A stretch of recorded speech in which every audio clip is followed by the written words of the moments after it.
মুরগির মাংস তো এমনিতেই সবার প্রিয়, আর যদি রান্নাটা হয় এত সুন্দর, লোভনীয় আর সুস্বাদু, তাহলে এই এক তরকারিতে আপনি পেয়ে যাবেন ঘরে বসে রেস্টুরেন্টের স্বাদ। পরিবেশনটাও যদি করা হয় রেস্টুরেন্টের মতো, তাহলে তো আর কথাই নেই।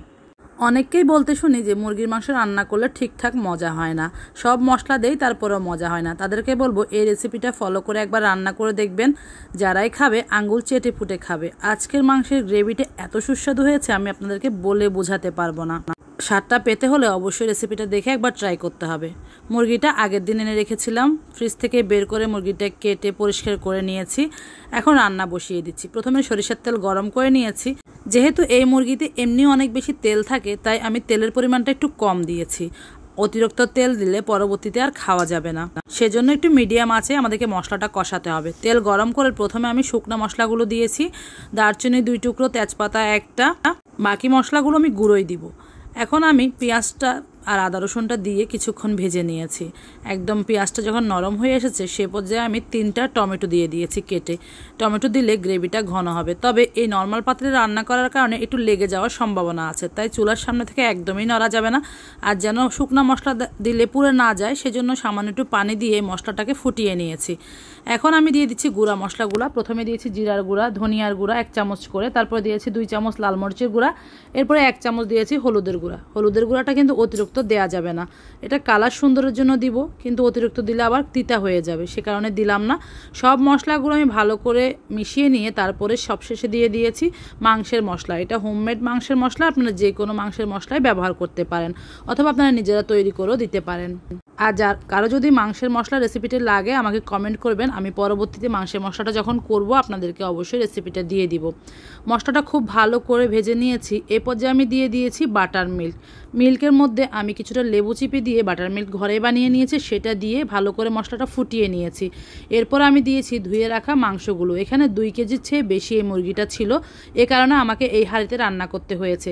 হাঁড়ি দেখে আবার কেউ কিছু বলবেন না, কারণ ননস্টিকের যে হাঁড়িগুলো আছে ওটাতে এতগুলো মাংস একসাথে নাড়াচাড়া করতে আমার অসুবিধা হবে, যার কারণে আমি এই পাতিলটায় রান্না করেছি।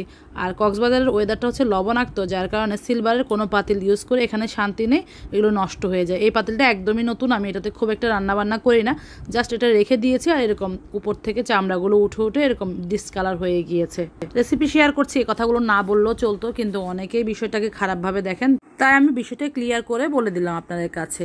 যাই হোক, মাংসটা কিন্তু আমি ঢাকনা দিয়ে খুব ভালো করে কষাচ্ছি। আমি কিন্তু 1 ফোঁটাও পানিও দিইনি, ওই যে হাফ কাপের চেয়ে কম পানি দিয়ে মশলাটা কষিয়েছি, এরপর আর কোনো রকম পানি দিইনি। এই মাংসের পানি আর মশলার পানি দিয়ে এতগুলো হয়ে গিয়েছে, আর সাথে হাফ কাপের মতো যে বাটার মিল্ক দিয়েছি ওটুকুই।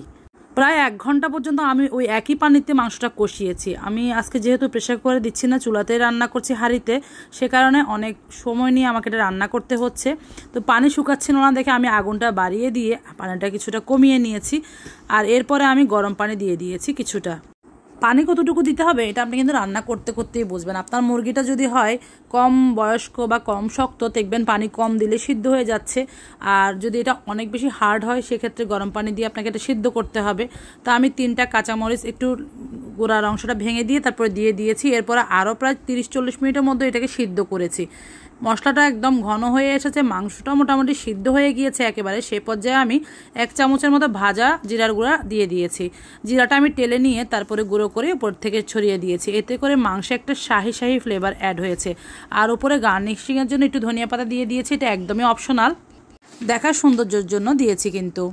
এখন একটা বাটিতে আমি বেড়ে নিচ্ছি, দেখেন কতটা সুন্দর কালার হয়েছে আর কতটা লোভনীয় হয়েছে, আপনারা দেখলেই বুঝতে পারবেন নিশ্চয়ই। এই একটা রেসিপি দিয়েই কিন্তু আপনি রেস্টুরেন্ট স্টাইলে ঘরে খাবার রেডি করে সবাইকে খুশি করে ফেলতে পারবেন।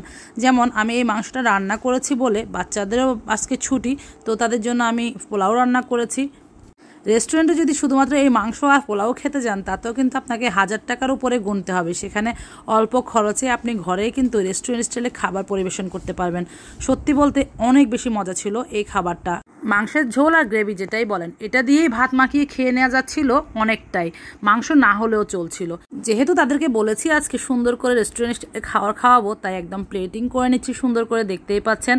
ভাতগুলো সুন্দর করে বেড়ে নিয়েছি, পোলাও রান্না করেছিলাম, আমি পরবর্তীতে সেই রেসিপিটাও শেয়ার করে দিব, সাথে সালাডটাও দিয়ে দিচ্ছি।